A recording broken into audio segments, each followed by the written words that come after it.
Pasamos á seguinte intervención, que é a intervención de Berta García Orosa, compañeira, por outra banda, de Xosé López e máis de quen fala no diseño destas xornadas e por tanto, tamén cómplice xenerosa para que Domingo do Campo puidese rematar a súa exposición e abrir, polo menos, da que fose simbólicamente, algunhas preguntas alrededor do que el estaba poñendo en riba da mesa. Berta García Orosa, que é doutora en comunicación, profesora da Facultade de Comunicación da Universidade de Santiago e, repito, compañeira nosa no diseño destas xornadas, a súa intervención titúlase Investigación comparada nas comunidades autónomas. Por tanto, vai entrar outra vez nese ámbito do que é as liñas de coñecemento e de investigación como unha realidade de enriquecer a cultura dende as distintas comunidades autónomas no Estado español. E como participa nun grupo de investigación ca Complutense, coa Autónoma de Barcelona, perdón, o grupo Localcom, ela é a que vai un pouco expoñer en que consiste esa liña de traballo e as posibilidades que ten. E eu, se me ausento 10 minutos, é porque teño que atender outra cousa fora, non é porque non admire o traballo de Berta. Moitas gracias. Berta, cando queiras. Bo día a todos, moitas gracias, Víctor, pola presentación. Moitas gracias a todos vostedes por estar hoxe aquí. Escoitase? Sí? Escoitase? Sí, vale. Ahora ben, ahora perfecto, non? Sí? Bueno, decía que nada, que bo día, que grazas a Víctor pola presentación, que gracias a todos vostedes por estar aquí e tamén ao Consello por permitirnos organizar e estar nestas xornadas.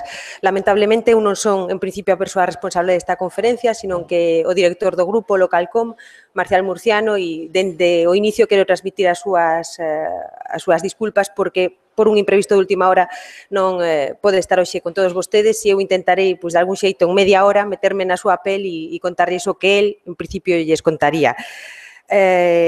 Nos próximos minutos, imos a presentar, como lles decía, os resultados aínda inconclusos, os temos aínda sin analizar, pero sí que nos gustaría compartirlos hoxe con todos vostedes, porque coincide exactamente co título das xornadas. Como decía, un grupo de investigación que se chama Localcom e que dende hai 18 anos, financiados polo Ministerio, pois estamos intentando analizar o impacto dos procesos comunicativos nas diferentes comunidades autónomas de España.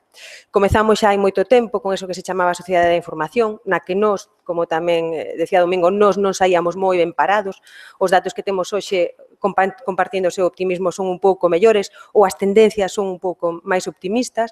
Continuamos vendo como, a partir dos datos que obtivemos a Sociedade de Información nas distintas comunidades autónomas, incidían as políticas de comunicación, especialmente sanidade e educación, e nos enfrontamos, neste momento estamos inmersos, levamos un ano e medio na investigación, nas industrias culturais, niso que se denomina industrias culturais e creativas. De que partíamos? O cal foi o elemento que nos levou a pensar neste tipo de investigación? Bueno, en primeiro lugar, como xa se dixo onte e tamén se recordou esta mañá, eso que denominamos industrias culturais e creativas son un elemento chave na evolución dos povos. De feito, están incluídas na Estrategia Horizonte 2020 da Unión Europea. O problema con que nos encontrábamos son basicamente dous. O primeiro, e que nos levou prácticamente un ano de investigación, é poñernos de acordo en que significaba eso de industrias culturais e creativas. Volveremos a retomalo despois. Estábamos na reunión, si había comunidades autónomas que obviamente o turismo e a gastronomía entraba dentro desta definición, estaban os andaluces dicindo que a Semana Santa e o baile, por suposto, eran industrias culturais e creativas, etc. E o segundo gran problema que nos encontramos eran as estatísticas. Había estatísticas, España ofrecía estadísticas máis ou menos homoxéneas para todas as comunidades autónomas, pero dificultaban gravemente tanto a avaliación das políticas que se fixeran como as potencialidades. Por poñerles un exemplo, en Galicia pasamos ano e medio tamén, dende o grupo, recollendo información e foi imposible unha comparativa. Nos saltaban os obxectos de estudio e nos cambiaban as metodoloxías. Normalmente eran estudios e investigacións feitas por entidades do terceiro sector. Por poñerlles un exemplo imaginario que podíamos relevar a realidade, había unha entidade que facía no 2008 un estudio sobre as industrias audiovisuais. Nese caso, analizaban o emprego. No 2009 analizaban a productividade e no 2010 xa non tiñamos estudio. O cal, si había datos, si podíamos ter tendencias, pero non era imposible a comparación e menos a comparativa a nivel España. Co cal, o objetivo principal que nos plantexamos para estes anos era intentar construir unha base de datos. Estamos neste momento por 26.000 datos estadísticos que nos permitiran, nunha segunda fase de investigación, tres elementos cualitativos. O primeiro deles sería analizar o desequilibrio entre territorios, que xa lles adianto que non estamos tan mal parados como estábamos hai anos. Dimensionar os efectos negativos que tivo a crise e, en terceiro lugar, e quizáis o máis interesante, pois identificar esas áreas potencialmente interesantes de cara a un futuro. Partimos, obviamente non partíamos da nada, intentamos na medida do posible creer, como así son, ou entender as industrias culturais e creativas dentro dun contexto determinado e, polo tanto, o noso primeiro reto foi analizar na medida do posible cos datos dos que dispoñíamos e que permitiran a comparación, analizar o contexto en dous sentidos. Nun primeiro, socioeconómico e nun segundo, cultural. O primeiro, socioeconómico, é obvio, necesitábamos saber o PIB por habitante, necesitábamos coñecer o gasto en cultura, necesitábamos coñecer a poboación en risco de pobreza, etcétera, para entender tanto os produtores como os usuarios desas industrias culturais e creativas. E, en segundo lugar, e é máis obvio, necesitábamos coñecer o contexto cultural no que nos movíamos porque é onde entraban de cheo estas industrias ou o noso xeito de estudio. Non quero cansalos con datos porque realmente son tediosos e, sobre todo, son tediosos para a exposición oral. Veremos rapidamente estes ítems. No socioeconómico, tres dos que máis nos interesaban era ver a poboación en risco de pobreza, o PIB per cápita e a formación, tamén, sobre todo, polos usuarios. No cultural íbamos a ver o gasto que tiña a administración pública, íbamos a ver como estaba, ou intentábamos ver como estaba o consumo e tamén os estudantes ou a xente que se estaba formando para ser productores dende o punto de vista das industrias culturais e creativas. Na poboación rural e en risco de pobreza, Galicia está no medio. Galicia está ocupando casi sempre un sexto, sétimo lugar. Os últimos datos dos que dispoñemos son do 2014, non son moi actuais, pero son os últimos datos que nos pasou o INE. Confiamos en que nos próximos meses nos adiante, polo menos ata 2016. A poboación rural en Galicia era o 30%, en Extremadura é a un máximo 51%, creo que non é un dato excesivamente interesante no momento actual, pero sí que é moito máis interesante a poboación que estaba en risco de pobreza, que estábamos casi no 20%. É certo que superados polo sur de España, que están casi 3 de cada 10 habitantes están en risco de pobreza. No caso de Galicia, hai unha lixeira melloría, se collemos como referencia o antes da crise, no 2008, no inicio, tiñamos un 20,9%. Non é moitísima melloría, pero, bueno, sí que a tendencia é cara á alza. O podemos ver neste gráfico, claramente, vemos unha franxa sur de España no que casi 3 de cada 10 habitantes están neste momento en risco de pobreza. Vemos logo algunhas comunidades autónomas distribuídas desigualmente, están tanto as illas como Galicia nun 20-19%, e temos, e o veremos ao longo de toda a exposición reiteradamente, dous elementos importantes que están sobre o 9 e o 10, que non son porcentaxes baixas, obviamente, para falar dun ítem como o risco de pobreza, pero que están sobre o 9 e o 10%, que son Navarra e País Vasco, que son as dúas que mellor paradas van a sair en casi todas as cifras. En canto ás diferencias económicas, tamén Galicia de novo aparece no medio, PIB per cápita 20.486 euros, Extremadura está en 15.000 e Madrid, que é a que mellor dato tiña, 31.000, co cal nos centramos, estamos no medio. Si nos fixamos na evolución, vemos que, obviamente, o que máis evoluciona, o que máis se modifica, o que máis sofre coa crise o PIB per cápita e, sobre todo, naquelas comunidades que saían dunha situación de partida máis desfavorecida. No nivel de formación é curioso porque dende xa cando estábamos analizando a sociedade de información, eu creo que un dos ítems, isto é pura opinión, pero seguramente unha das grandes oportunidades que temos, porque saímos normalmente bastante ben parados e, sobre todo, os datos son cunha tendencia alcista, especialmente no nivel medio alto dos máis novos, o cal as esperanzas nese sentido son moi interesantes tanto para a produción como tamén para a parte do consumo cultural. No caso da cultura, o gasto público en cultura xa se dixo onte, non vou a insistir, baixou coa crise en todos os anos. Estamos nun 0,4 no 2015, hai unha leve recuperación que veremos despois, pero que non é excesiva. O consumo cultural, e aquí onde temos o gran problema, seguramente, xa lles digo que son datos que lles traemos prácticamente collidos polos pelos porque acabamos de recibilos e aínda non os temos interpretados, pero seguramente vendo as tendencias nos últimos días o consumo cultural disminuiu. O consumo cultural por habitante, se ben o gasto público disminuiu, a disminución foi moito maior no consumo cultural en Galicia. Quizáis aí onde podamos ter un dos pequenos problemas ou grandes problemas nos próximos anos. Obviamente está condicionado pola riqueza e os estudiantes se concentran basicamente en Madrid e Cataluña, a Comunidade de Madrid e Cataluña.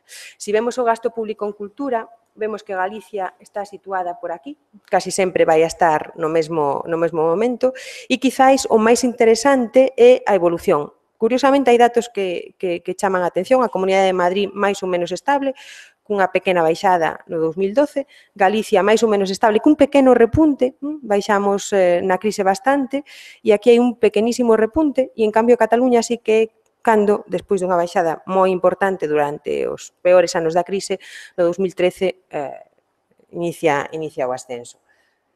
Si vamos directamente aos orzamentos da Xunta, eu creo que podemos ver máis claramente. O total de orzamentos diminuiu, fundamentalmente 2013 e 2014, estamos retomando xa, e en cambio o gasto en cultura foi moitísimo máis forte e a línea non é nin moito menos ascendente, sino como moito se mantén. No consumo que decíamos antes que sí estamos peor parados, vemos a Galicia no cuarto lugar por o final, si sempre estamos ocupando quinto, sexto, sétimo lugar, no gasto cultural por habitante estamos nos últimos lugares, solamente superados por Castela-A Mancha, Murcia e Extremadura. A correlación é casi perfecta, no caso de Galicia un poquinho menos, pero nas comunidades autónomas entre o consumo cultural e o PIB per cápita, o cal tamén é obvio. En xeral, partíamos, no caso de Galicia, nunha poboación rural e en risco de pobreza cunha lixeira melloría. No PIB per cápita prácticamente igual, non hai grandes evolucións e é similar ao do resto de España, no medio estamos, nin somos os mellores nin os peores, e a formación da poboación nun lixeiro incremento. Onde peor nos situábamos para o estudio das industrias culturais e creativas era no ámbito especificamente cultural. Temos un gasto público en cultura que caeu directamente coa crise, que se mantén nos últimos anos, pero que aínda non comezou a superación ou o inicio da recuperación dos valores que tiñamos en 2007 e 2008, o consumo cultural baixou moitísimo e os estudiantes tamén relacionados coas industrias culturais e creativas non son moi optimistas. Con este contexto do que partíamos, vou intentar facer un breve resume dos resultados que temos, basándonos basicamente en tres ítems, o emprego, as empresas e os datos económicos xerais. A partir de aquí vamos a dedicar 5 minutos da última parte da exposición, que creo que é interesante, a ver dous dos sectores que despuntan. Tamén é certo que despuntan partindo da peor situación. Nos chamou a atención, no caso de Galicia son bibliotecas, museos e patrimonio, e as artes escénicas. Son os dous que, en principio, mellor parados, de feito que creceron tanto en emprego como en empresas, e tamén nos datos económicos xerais durante toda a crise. No caso do emprego, solamente 3 comunidades autónomas, que son Madrid, de novo, País Vasco e Cataluña, que se irán repetindo ao longo de toda a exposición en prácticamente todos os ítems analizados, superan a media do emprego das industrias culturais e creativas. A media do emprego estaba nun 7% do sector servizos no período analizado. Durante a crise, a destrucción de emprego foi absoluta, foi superior á destrucción de emprego do sector servizos en xeral e durante a crise todas as comunidades autónomas perden emprego. Os sectores que gañan, como xa adelantaban antes, en todas as comunidades autónomas e especialmente no caso de Galicia son bibliotecas, museos, patrimonio, que englobamos nun só ítem, e en segundo lugar as artes escénicas. Vemos a tasa de crecemento composto por emprego en industrias culturais, Galicia a temos por aquí, sempre en datos negativos, no caso, temos aquí o caso específico de Galicia, vemos, e tamén será común a todos os ítems analizados, o caso da arquitectura, que se desplomou un 10% menos, e o caso de artes escénicas, que gaña no crecemento un 2,4%, e bibliotecas, museos e patrimonio cun 7,2%. Os únicos dous que saen ben parados. Libros, audiovisual, publicidade, etcétera, se desploman prácticamente. Vale. Aquí vemos a evolución do emprego nas industrias culturais e creativas durante a crise. Vemos que partimos dunha situación máis ou menos boa no 2008 e a caída foi importante. No gráfico da esquerda podemos observar como artes escénicas e bibliotecas, museos e patrimonio son os que partían dunha situación peor e, curiosamente, teremos aínda que ver cales son os factores ou cales son as causas que provocan esta subida, hai un incremento relativamente importante para os anos dos que estamos a falar. Non? En canto ás empresas,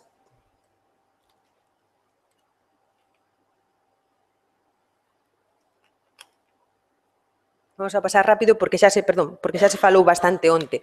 É un mercado prácticamente minifundista, hai moitísimas empresas registradas dende a concepción amplia que nos tivemos de industrias culturais e creativas.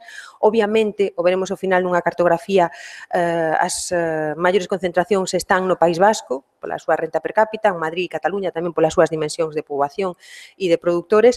O volumen de negocio é inferior sempre ao sector servicio, son empresas máis pequenas, teñen un número de empregados menor que normalmente nos sectores de servicios, especialmente no caso da Comunidade Autónoma Galega, e hai unha forte correlación sempre entre a densidade de empresas e a renta per cápita, de novo. No caso de Galicia podemos ver aquí que a evolución de empresas baixa, no 2009 especialmente, pero a caída non é tan importante como no emprego, se destruiu máis emprego que empresas.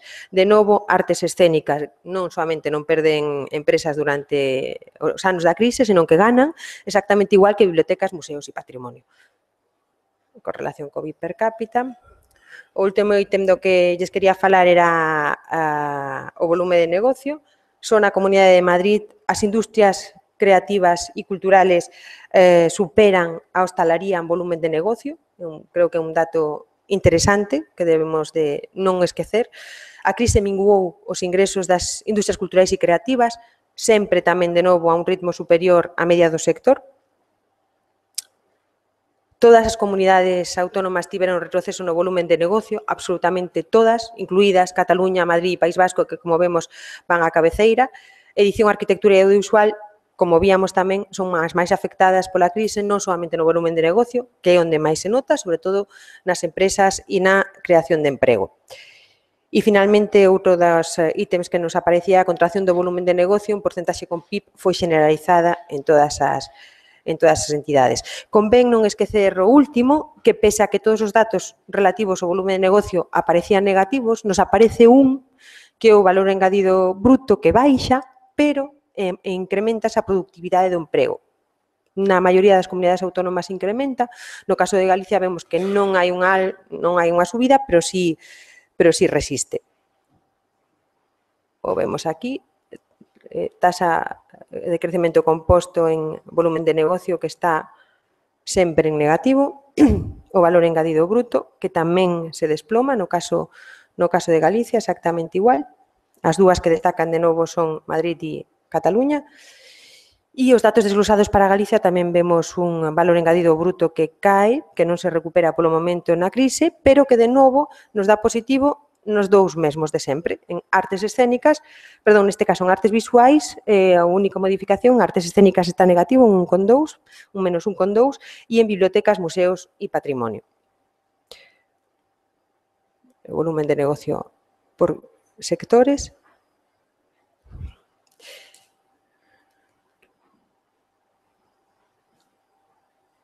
E vamos brevemente para cumprir co compromiso que teño con Víctor, a ver, simplemente, vale, pois creo que ao final corrín demasiado, presionada polo, vale, simplemente co contexto do que partíamos, que era un contexto socioeconómico relativamente positivo para Galicia en comparación co 2008, con este desastre económico de industrias culturais e creativas durante os anos da crise, que vimos que baixaban en prácticamente todos os ítems. Obviamente, o proxecto conta con máis indicadores. Eu quería expoñerlles hoxe aquí os tres que considero que nos podían dar máis información ou nos podían facer reflexionar máis sobre o tema, que eran os que acabamos de ver.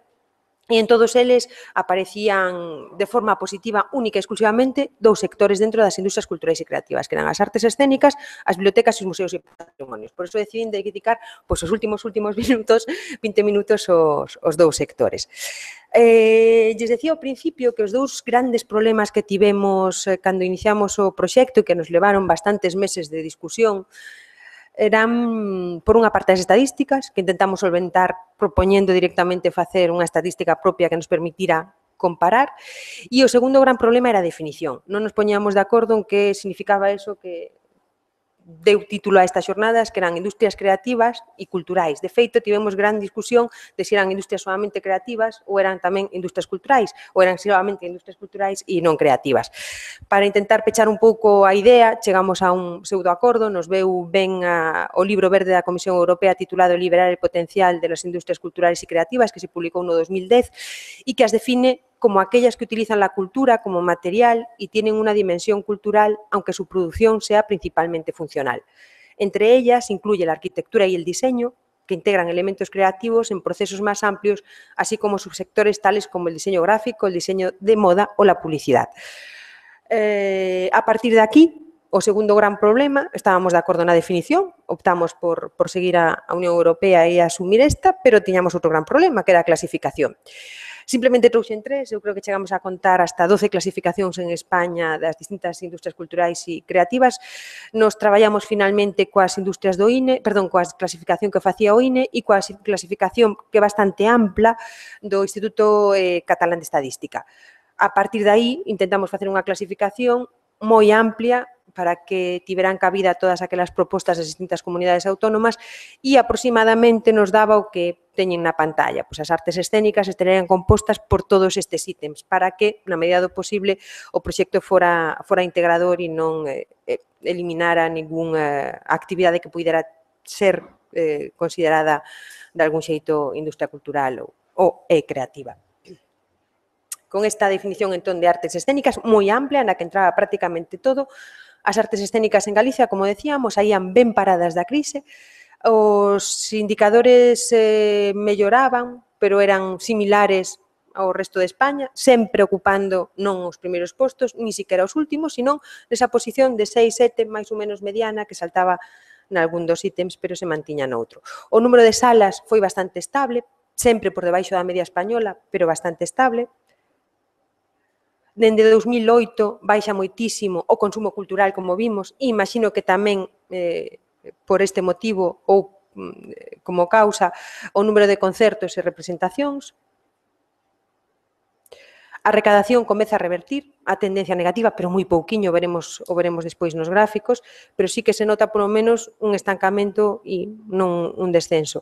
E as compañías e entidades foron resistindo, son máis ou menos estables no caso de Galicia. Recordamos que son compañías, son empresas que teñen un número menor de traballadores que no resto de España, que son compañías moi pequeniñas e que son compañías que teñen un volume de negocio reducido. Aínda así, perviviron en bastantes ocasións no caso das artes escénicas a crise.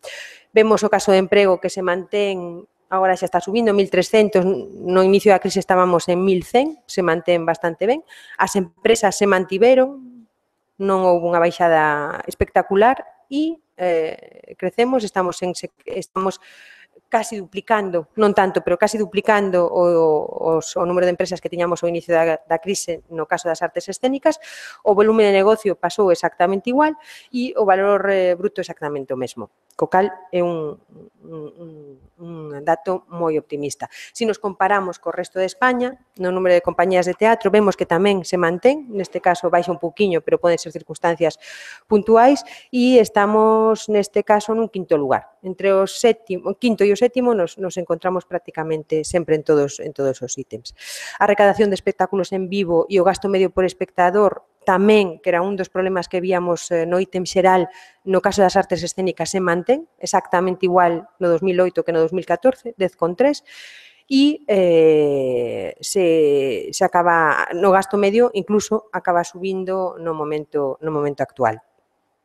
A representación é a que baixa, como decíamos, e o número de espectadores, pero o gasto de todos os xeitos se mantén. Vale, temos aquí. O segundo chamarlle non fortaleza, sino quizáis oportunidade para os próximos anos que contamos e que registramos ao longo da crise, inclúe dende a clasificación que se fixo dende o proxecto de investigación as bibliotecas, os museos e os patrimonios e o patrimonio.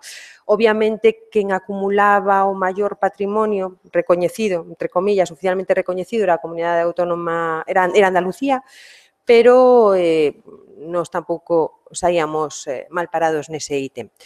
Os indicadores de novo volven a ser estables. Partíamos, como se vía no gráfico anterior, dun peso relativo moi pequeniño. Era bibliotecas, museos e patrimonio dentro das industrias culturais e creativas tiñan unha porcentaxe prácticamente insignificante ao comezo da crise, pero quizáis por eso se mantiveron ou creceron, mentres que o resto de sectores ou subsectores estaban baixando. O sector está liderado por Madrid, Cataluña, curiosamente Castela-A Mancha e Castela-León, que non aparecían en ningún dos outros ítems, ou máis ben aparecían sempre na cola, ao final.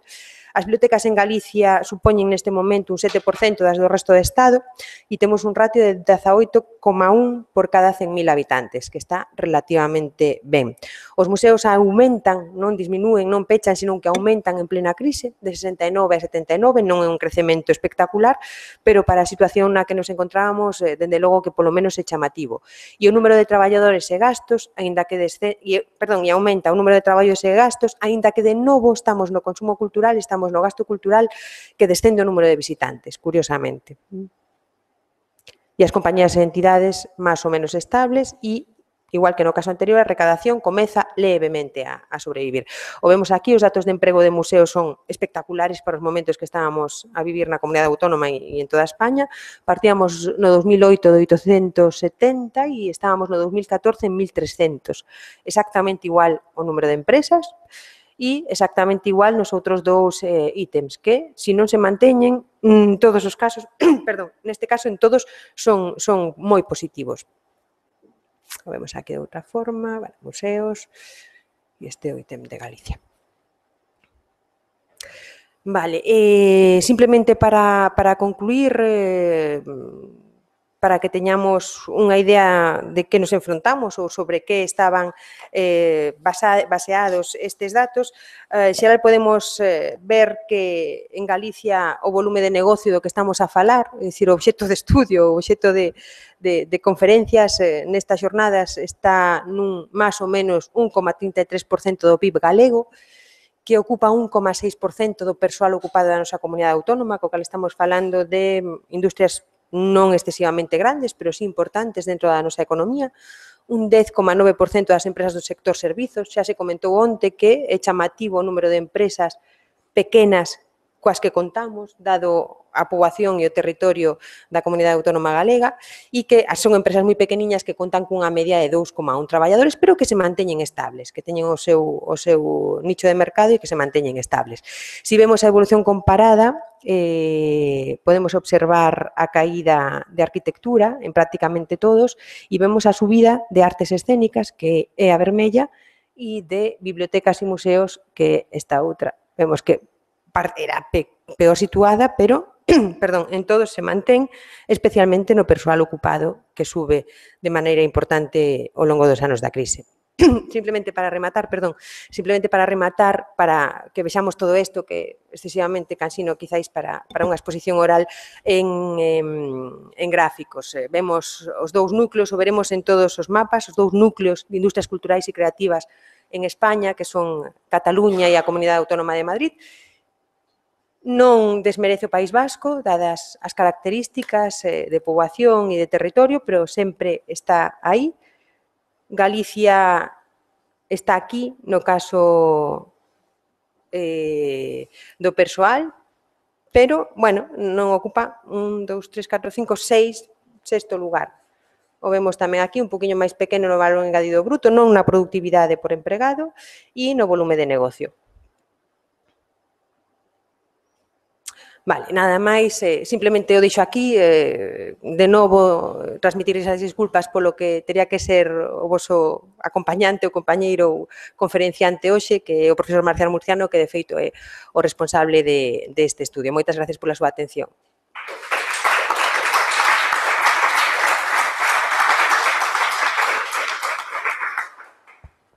Moitas gracias, Berta. Temos 10 minutos antes do descanso, non? 10 minutos antes do descanso, eu propoño que, bueno, que agora, pois, haxa intervencións, preguntas, incluso se há lugar a que haxa algunha da referida á intervención anterior do profesor Domingo do Campo, pois, ou de sesións anteriores, do día, porque, en fin, se trata do debate. Por tanto, quen...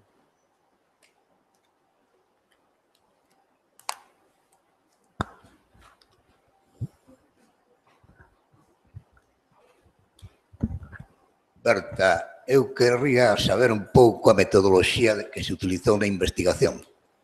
Porque, bueno, deduzo basicamente que foi unha recompilación de datos, supoño que extraída dos axentes correspondentes e tal, pero intuyo que en algúns dos temas pois tería que haber certa complementación de, polo menos de cuantitativo e tal vez de cualitativo. Non sei se isto se utilizou ou non. Gustaríame saberlo, gracias. Sí, a ver, esa inicialmente, e esa sigue sendo a idea, chegar a cualitativo, chegar a saber ou a identificar cales son os sectores e, sobre todo, por que estes sectores despuntan.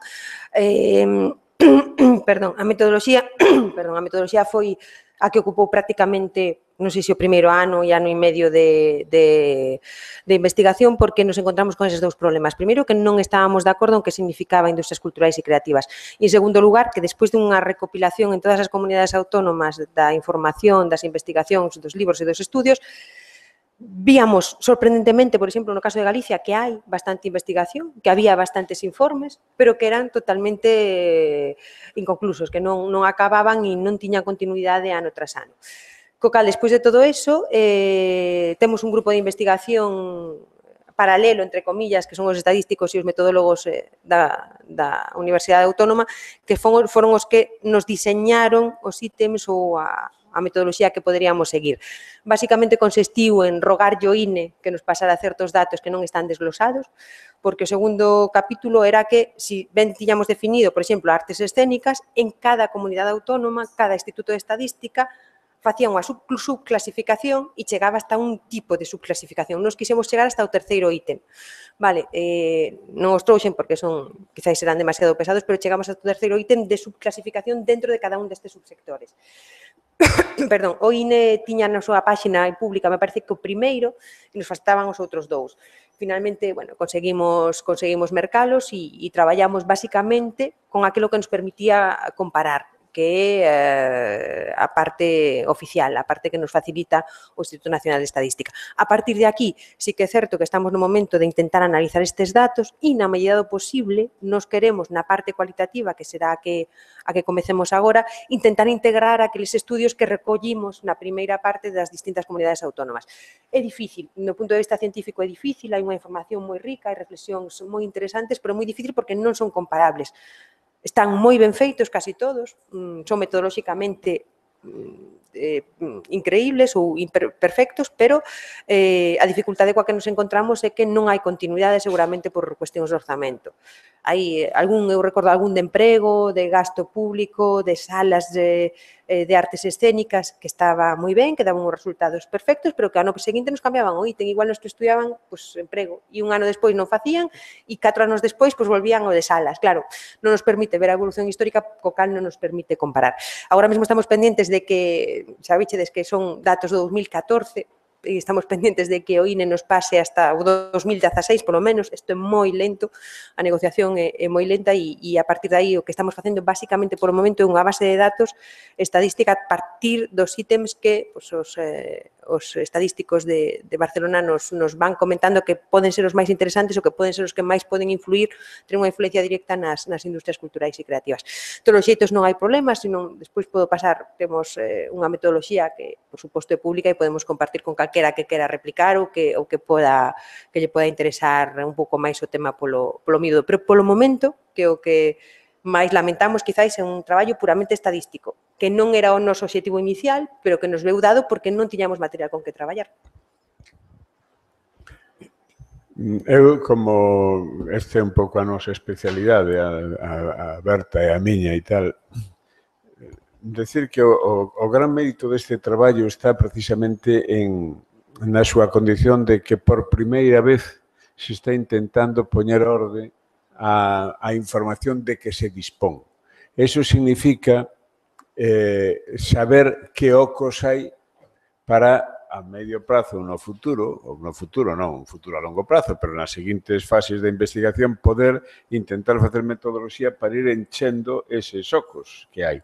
Porque esta clasificación das industrias creativas e culturais, que é unha iniciativa que xurdiu na Gran Bretaña e en Australia, curiosamente, leva a interpretar como industria cultural e creativa pois dende os casinos, por exemplo, que nos Estados Unidos están contemplados como industrias creativas, a pornografía, é dicir, o que explicou que haxa, incluso hubo iniciativas para que poder extraer de aí tamén recursos económicos de carácter fiscal, os equipos de fútbol e os equipos de béisbol, todo o espectáculo deportivo, é dicir, entonces, claro, hai un momento onde hai que decir, bueno, e onde estamos? Porque o turismo, por exemplo, é unha industria creativa, e o turismo que significa en Galicia? Está xogando co patrimonio. Cando xogamos aquí, cando falamos de patrimonio, efectivamente, bueno, pois o turismo tamén móvese en grande medida non polo sol e praia, sino tamén pola Catedral de Santiago ou polo Castro de Baroña, por decirlo de alguma maneira. E poñer iso en valor, medilo e despois facer as estrategias necesarias para o investimento económico e de dotación de recursos para unha planificación de futuro, que era un pouco o que acabamos comentando onte. É dicir, estamos entrando nun terreo moi novidoso dentro do que se chaman agora a nova economía ou as novas formas de economía, onde o que é intangible, o patrimonio, valores deste tipo como valores culturais que non se consideraban hasta hai pouco, resulta que agora, por eso, como diseño industrial do chiste que facía eu da botella de viño Alvariño, que sempre fago ese chiste, pois de súpeto o diseño industrial ten un valor enorme nunha economía como a nosa, que aparentemente está instalada en modelos moi tradicionais, pero que se lle das ese valor, das un salto cualitativo espectacular. De feito, alguna xente está dando saltos cualitativos espectaculares, non?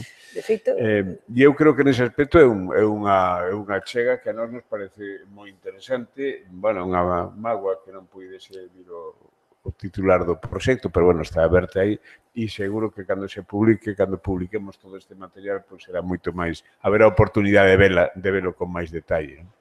Si, de feito, cando acometamos desde Galicia, se algunha vez se acomete un estudio deste tipo, eu creo que nos vamos a encontrar cun problema que xa nos encontrábamos cando estudiábamos a Sociedade de Información. Claro, eu desde aquí veía, daquela utilizábamos como a dirección do proxecto, estamos todas as comunidades autónomas da Universidade de Santiago e me parece que un total de 9 universidades, pero o problema que eu vía era que quen construe os instrumentos de medición ten moito máis camiño avanzado que a nós. Quero dicir, se eu aplico os instrumentos de medición realizados na comunidade catalana, en Cataluña, os meus datos sempre van a ser peores. E nos pasa un pouco co INE. Eu cos datos que teño do Instituto Galego de Estadística, as tendencias son moitísimo mellores coas do INE.